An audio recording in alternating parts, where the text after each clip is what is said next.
Olha aí, pessoal, olha aí, quem está aqui novamente, Luiz e Josivaldo, batendo um papo acerca de mercado imobiliário e não pode deixar você de fora. E para você não perder nada, se inscreve no canal, dá um joinha, clica aí no sininho e compartilha esse vídeo aí que vai servir. Toda semana a gente está batendo um papo a respeito do mercado imobiliário com muita informação bacana aqui e de forma simples e fácil. Se inscreve que vai valer a pena. Certo, Luiz?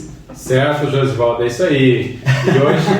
E hoje nós estamos aí para falar de um tema que acho que é até um pouquinho mais contemporâneo, né? Opa! Que é dos indexadores, né? A gente, quando olha aí para o financiamento da casa própria, financiamento imobiliário, aquela parcela que a gente sempre precisa para conseguir comprar um imóvel, a gente começou a observar que nos últimos anos tem mais de uma opção, né, Josivaldo? Não tem mais só aquela opção da boa e antiga TR, né? De forma alguma. Você vai ver, você já deve ter passado por isso, que aí de repente você vê a divulgação, vê o maior banco de que faz financiamento anunciando uma taxa lá embaixo. Ué, mas o que é isso, José? Por que é tão baixo? E é isso que a gente vai fazer hoje. A gente vai falar aqui na especificidade de cada uma delas. Quais são elas, Luiz? Lista elas pra gente aí. Não, legal. Vamos lá, então. A gente teve uma evolução na regulação nos últimos anos, né, que trouxe essa dinamicidade maior, né? Então hoje os bancos praticamente têm quatro grandes, vamos dizer assim, quatro mais comuns taxas e indexadores para aplicar aí no crédito imobiliário da casa própria, né? Que é a boa e velha TR, né? O financiamento pela poupança, que vamos falar um pouquinho também, o IPCA e o pré-fixado, né? E adicionalmente um que já existia, a gente também vai falar um pouquinho, o IGPM, né? O indexado ao IGPM. Mas vamos lá, né? Hoje, Josivaldo, como é que as pessoas escolhem? Nossa, isso ele me perguntou antes, mas assim, é uma pergunta que a gente, quando começa a pensar, tem uma série de motivos, né? Porque a princípio a gente pensa assim, vai ser com base na taxa. Mas não é só isso. Tem clientes que escolhem porque simplesmente vão conseguir pagar o valor da parcela. Eles nem olham qual que vai ser o valor total, montante, nada disso. Às vezes ele consegue em um indexador financiar e em outro ele não consegue o valor que ele precisa. E é um dos motivos. Outras vezes a gente até orienta, né? Mas ele não, eu quero no IPCA, por exemplo. Onde sai mais dinheiro. Sai mais dinheiro. E às vezes assim, eu quero pagar pouco porque eu vou antecipar e quitar logo. Se isso acontece ou não, já é outra história. Mas é uma série de motivos, né? E a gente vai entender agora, né? Eu queria entender por que tem essa diferença. Por exemplo, se eu for pegar na TR, qual a diferença? Pois é, então a gente é interessante esse papo, porque a gente observa que a maioria das pessoas escolhe indexador da maneira incorreta, não da maneira mais prudente, né, para um crédito de longo prazo que ela está tomando ali. Né? Então vamos falar um pouquinho do primeiro, mais comum, mais antigo que existia, da TR. Né? A TR, pessoal, é um indexador bastante complexo até de calcular. Né? Ele não tem você não consegue calcular ele sem um dado que o Banco Central divulga todo mês. Né? Mas ele é um indexador que surgiu em 1991 com um viés de tentar tentar diminuir a indexação da economia, né, e combater um pouquinho a inflação, que era um grande problema lá no início da década de 90. Então a TR ela surgiu com esse mote e ela acaba sendo sempre um indexador bastante com um percentual pequeno e inferior à inflação, né, muito por causa desse motivo. E aí o que é importante da TR? A gente saber qual é o preço, a taxa média dela. E quando a gente olha aí, desde 1991, da criação dela, né, que a gente já tem uma base grande, 30 anos, a gente está falando em média de 1,2% ao ano, é o que a TR tem em média. O que leva ela a bater 1,2% ou ficar zerada, como a gente viu um bom tempo, principalmente agora até finalzinho do ano passado, ficou de 2017, 2018 até 2017 até finalzinho do ano passado zerada. Por que isso acontece, pessoal? Quando a TR ela tem no cenário macroeconômico uma taxa Selic muito alta, tá? Como é o caso até que a gente está vendo agora, uma taxa Selic acima de 10%, especificamente, né, hoje, maio de 22, acima de 12 até, a TR ela começa a se aproximar do número de 1% ao ano. Quando a Selic acomoda, a gente está num cenário econômico, tanto na nossa economia interna quanto externa, melhor, né, taxas de juros menores, acaba que a TR ela retrai, né, e ela fica zerada. Daria quase que para dizer que, assim, sem ser muito preciosista, que com a Selic abaixo de 8,5%, 9%, a gente vai acabar tendo uma TR zero ou muito próximo de zero. Né? Mas quando você olha para a TR, é importante você ter isso em mente. Você vai ter uma correção social devedor, sim, que vai impactar na sua parcela ao longo prazo, em média de 1%, 1,2% ao ano. E é interessante isso, Luiz, porque assim, o pessoal já fala, isso é a renda, é a taxa fixa. E várias pessoas que compraram de 2017 não tinham sofrido ainda com isso. E agora até fala assim, Josvaldo, mas por que está alterando? Exatamente. Vivemos 2, 3 anos aí, né, achando que estava fixo, mas na verdade não é fixo, né, pessoal? Exato. A gente está vivendo um ciclo econômico de maior taxa de juros que acabou trazendo a TR aí para o que a gente está vendo saindo daquele 0 a 0. Mas vamos falar um pouquinho do segundo indexador, que é um que surgiu bastante recente e muitas vezes até tentador aí nos últimos tempos, que é o da poupança, né? Sim. Né? Que a pessoa vai lá e contrata o financiamento, você vai pagar a remuneração da poupança mais 3% para o banco ao ano, mais 4%, enfim. Né? Cada banco acaba tendo ali o seu spread, a sua taxa. Esse aí, com certeza, todo mundo ouviu falar, porque os bancos fizeram uma propaganda enorme disso. Exatamente. E assim, até uma propaganda que levava para uma decisão errada. Aí o grande banco aí que a gente conhece, que banco que mais financia no país, anunciou fortemente, com o presidente falando, taxas baixíssimas, e quando a gente ia ver, com base na poupança. Exatamente. E aí o primeiro ponto que eu acho que tem que desmistificar aqui e trazer a informação. Quando você contrata um financiamento com remuneração da poupança, você não fugiu da TR, você tem a TR boa. Né? Então acho que esse é o primeiro ponto. E aí a gente vai ter que agora dar um passinho para trás e entender o que é a remuneração da poupança. Né? No cenário que a gente está vivendo hoje, com taxa Selic acima de 12%, a gente tem a remuneração da poupança como sendo o quê? 6% ao ano mais TR. Né? Ou seja, se você contratou lá no banco um financiamento de remuneração de poupança mais 3% ao ano, você vai ter hoje um custo total de 6 mais 3 mais TR. 9% ao ano mais TR é o seu custo. Quando que isso passa a ser, vamos dizer assim, passa a reduzir, né? Ele não vai nunca subir de 6% ao ano, porque a remuneração da poupança, o teto dela é 6% ao ano, ele não vai ser além de 6%, né? Então não precisa se preocupar que não vai piorar do que está hoje, né? Para quem está aí no financiamento da poupança. Mas, quando a poupança reduz, quando a taxa Selic reduz abaixo de 8,5%, a remuneração da poupança também reduz. Ela não é mais 6% ao ano e ela passa a ser a 70% CDI. Tendo como Selic e CDI, para não querer ser muito preciosista, são variáveis e indicadores praticamente iguais, tá, pessoal?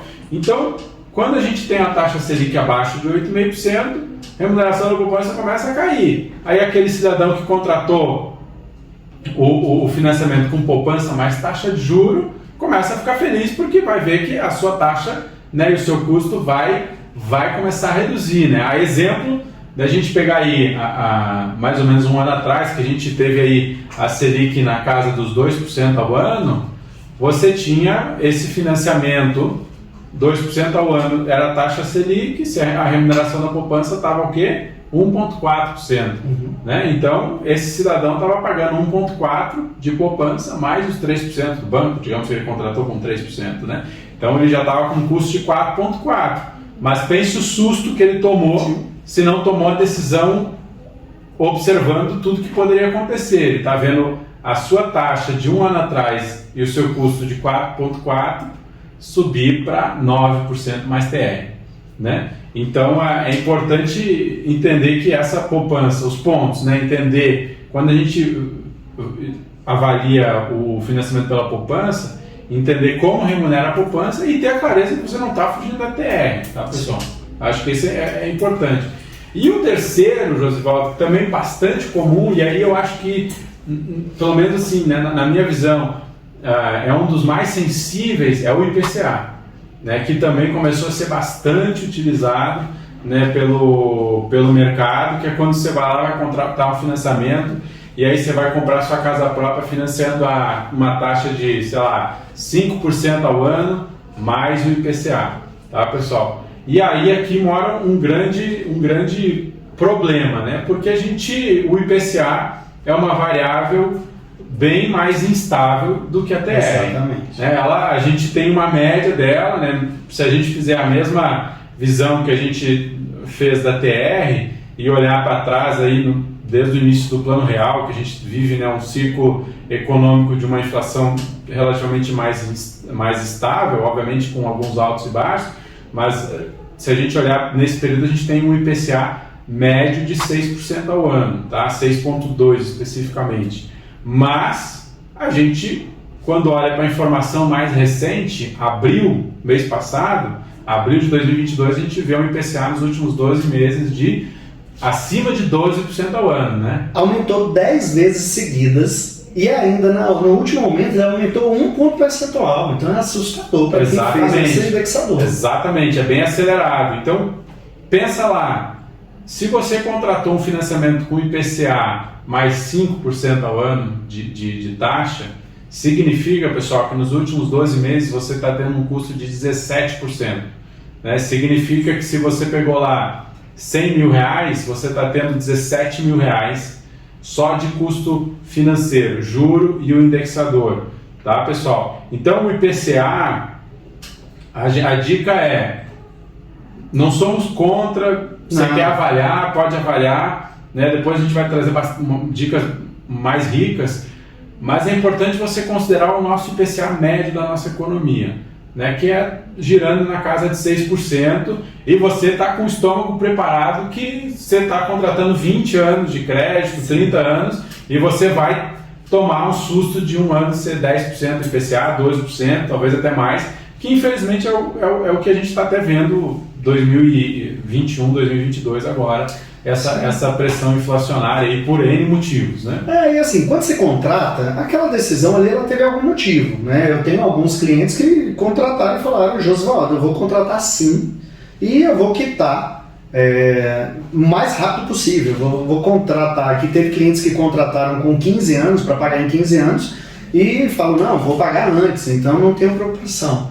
Então, se correr tudo certo, ok. Não significa que está errado fazer. Né? Eu acho que não tem resposta certa aqui. Exatamente. Exatamente. A gente vai trazer umas dicas bem legais para você trazer um pouquinho mais de clareza de como escolher. Mas só para a gente fechar, tem outros 2 indexadores que a gente acabou que não falou, que são poucos utilizados. Sim. Então a gente não vai dedicar muito tempo aqui, que é o pré-fixado, né? Que o pré-fixado, sim, pessoal, você não tem TR, você vai pagar aquela taxa pré-fixada e ponto final. Esse pré-fixado, a oferta dele, ela existiu quando nós estávamos aí com Selic baixa, né, um ano atrás, estava com taxa Selic baixa, a gente via, né, principalmente o principal banco que financia a casa própria, a gente via com taxas pré-fixadas sendo ofertadas, mas hoje, salvo o melhor juízo, acho que está bastante difícil de encontrar a taxa pré-fixada, porque nós estamos vendo um momento de inflação alta, taxa de juros alta, um momento bastante complexo, né? Mas existe, cremos que a economia vai melhorar e um dia vai voltar a existir, tem essa opção pequenininha.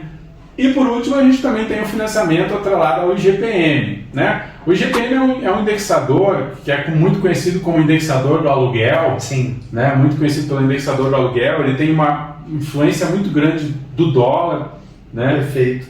E alguns bancos médios utilizaram muito isso nas suas carteiras, né? E aí o exemplo do IGPM vai trazer até a reflexão da gente para quando escolher estar preparado para alguns cenários que podem acontecer, né? Por quê? Quando a gente olha para esses bancos médios que tinham alguma representatividade na sua carteira, carteiras de crédito indexadas ao IGPM, pessoal, a gente viu há poucos anos atrás, ano passado, ano retrasado, o IGPM no ano batendo acima de 30%. Né? E naturalmente o que a gente viu na carteira desses bancos? Você olha um aumento de inadimplência gigantesco, né? Gigantesco. O que significa isso? Significa que a pessoa que escolheu e está lá na ponta, morando no imóvel e se esforçando o máximo para pagar aquele crédito, numa situação muito complicada, porque, enfim, está na iminência de perder a casa própria. Não é o fato, né? Infelizmente a gente já viu isso testado no judiciário, né? Não é o fato de ele ter contratado o IGPM ter vamos dizer assim, acelerado muito, que vai isentar ele de ter que pagar as parcelas do financiamento da casa própria. Então o IGPM é um indexador aí que existe, né? Praticamente parou de ser utilizado, não tem muita relevância mais, mas também tem presença principalmente na carteira de bancos médios, pequenos, tá, pessoal? E aí quando a gente olha esse aparato todo, né, esses 5 indexadores, a gente vem para o caminho e para algumas dicas. Qual forma de escolher? Como escolher e qual seria a forma mais saudável de escolher?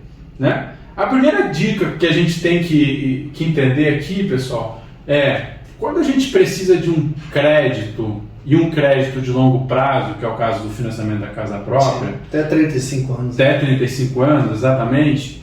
A gente precisa entender que esse crédito e as parcelas todas que vão incorrer mês a mês durante os 20, 30, 35 anos, eles precisam ser suportados por quem está tomando crédito.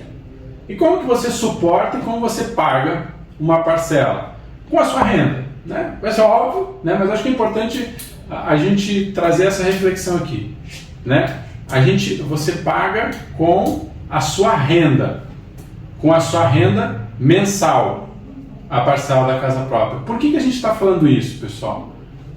Quando a gente olha cenários, ciclos econômicos aí, que você olha de um IPCA elevado, né? Se a gente pegar IPCA acima de 10%, vamos olhar um pouquinho para trás aqui, vamos olhar aí nos últimos 10, 15 anos, a gente tem 2 ciclos econômicos bem claros, né? A gente tem lá em 2015, né, um ciclo econômico onde a gente viu o IPCA acima de 10%, fechando o ano.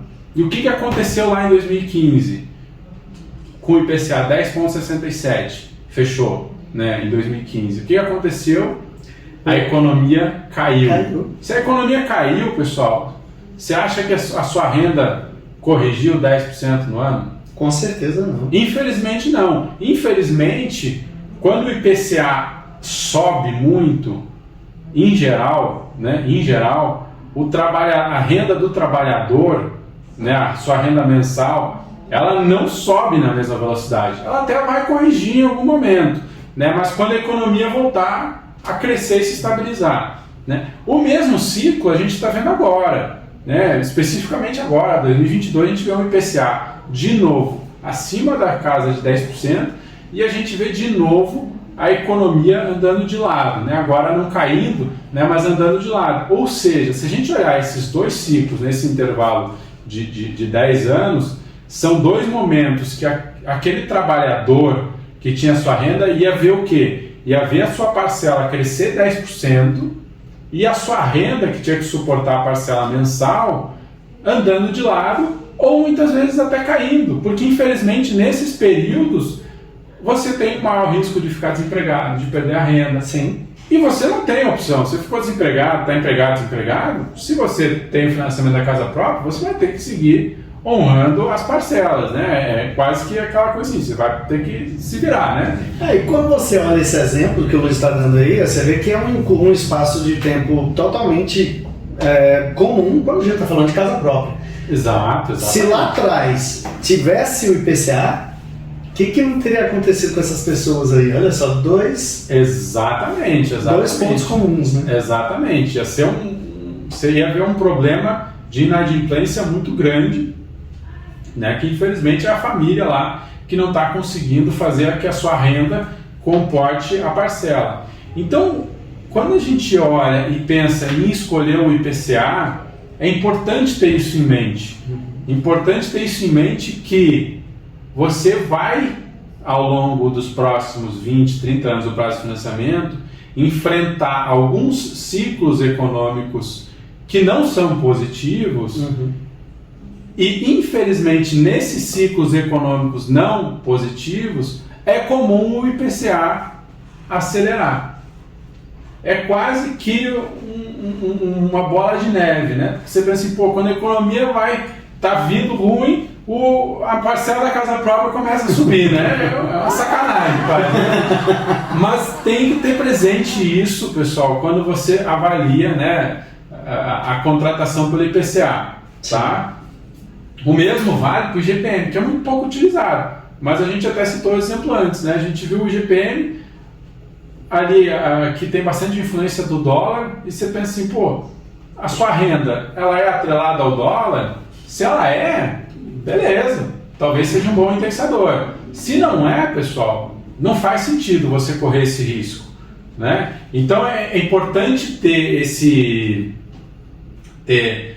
isso em mente na hora de avaliar os indexadores, né, Josivaldo? Sim. É a gente olhar, para qual é a média de cada um deles, né? A gente falou da TR, média de 1,2% ao ano. A gente falou do IPCA na média de 6% ao ano. E GPM aqui a gente nem vai trazer média porque é um indexador muito pouco utilizado, tá, pessoal? E eu acho que nem convém avaliar isso, né? Então, olhar qual é a média, somar na taxa que o banco tá te ofertando e, principalmente, ter em mente esses exemplos que a gente trouxe, né? Que você precisa ter em mente para você ter qualidade e tranquilidade no pagamento do seu crédito. Por quê? Quando você contratar um crédito a 20, 30 anos de prazo, você vai ter ciclos econômicos positivos, que você vai antecipar a parcela, você vai amortizar um pouquinho, diminuir o prazo. São as formas de amenizar, já está dando um remedinho aí. Mas você vai ter o ciclo econômico negativo, você vai ter o reverso. É cíclico. Né? Isso é cíclico. É cíclico. Então, muito cuidado aí com o IPCA, que a gente vê que quando o ciclo econômico está ruim, que a renda sua vai sofrer mais e você vai, infelizmente, ter a parcela pressionando o seu orçamento, né? Então, muito cuidado com o IPCA. Se tivesse uma recomendação que a gente pudesse dar para todos, seria sempre, né, escolha TR porque segurança, porque ela é mais estável, ela já nasceu lá em 91 com essa premissa de controlar a inflação, então ela é um indexador que acaba sendo mais saudável, né? E assim, isso não é falando para seja conservador ali, não é questão de ser arrojado ou não. São muitos anos. 30 anos, 20 anos para você fazer, é muito tempo para você conseguir olhar para trás e entender o que vai fazer. O cenário político influencia, tem uma série de situações que está fora do controle. Exatamente. E não são só situações dentro do nosso país, dentro do nosso mercado interno, né? A própria inflação que a gente vê acelerando agora está muito machucada por questões externas ao nosso país. O mundo inteiro está sofrendo uma pressão inflacionária grande. Então não está no seu poder controlar a inflação e também não está só no poder do país, né? Então é importante ter isso em mente e ter essa consciência quando você está avaliando um indexador em detrimento ao outro, né? Perfeito. E assim, eu sei que vocês vão seguir o canal, vão curtir, vão compartilhar e vocês vão ver que a gente vai trazer outros assuntos, tá? Porque tem outros fatores também, né? A gente fala de indexador aí, a gente escolheu hoje esse assunto, mas tem várias coisas que vai influenciar ali para você escolher a melhor opção. né? Vai acompanhando que a gente vai trazer isso aí como custo efetivo total. É isso aí. Aos poucos a gente vai desmistificando ponto a ponto, né? Porque a decisão de financiar a casa própria, comprar a casa própria, é uma decisão que você vai fazer uma, talvez 2 vezes na vida, né? Então você precisa dedicar um tempo, um carinho para olhar essas variáveis todas, se inteirar do tema, para tomar a decisão consciente e para não precisar incorrer aí na infelicidade de, tá o banco batendo na sua porta, tá o oficial de justiça lhe intimando, tá o seu imóvel no site do leiloeiro, e quando vê que infelizmente se você não pagar vai acontecer. Exatamente, porque é sempre assim, caramba, deixar de pagar? Jamais. Vai conversar com o banco. Você vê que a gente tem vários exemplos. Eu tenho clientes que pensaram que ia pagar em 5 anos, só que vinham de um histórico favorável, ele considerou isso, só que foi pego de surpresa. Fez no IPCA e agora já sabe que não vai conseguir pagar em 5. Mas está tudo bem, ele assumiu o risco. Ou seja, tem vários pontos e várias situações, né? Sempre peca aí pelo excesso de cuidado nesse momento. Financiamento de longo prazo, eu acho que é a dica maior, né, Luiz? Peque pelo excesso de cuidado. É isso. Dedique um tempo, é uma decisão muito importante na sua vida, talvez uma das decisões mais relevantes do ponto de vista financeiro da sua vida. Então você precisa dedicar umas semanas, uns meses estudando para você tomar a decisão correta, né? E esse é o objetivo nosso aqui também, trazer informação de forma transparente para lhe auxiliar, né? Lhe auxiliar na melhor escolha. Perfeito. Então, acho que é isso. Falamos hoje de indexadores, né? O Luiz ajudou a gente aí. Agradeço aí, mais uma vez. Curte, segue o canal, compartilha e obrigado. Obrigado, pessoal. Valeu. Até mais.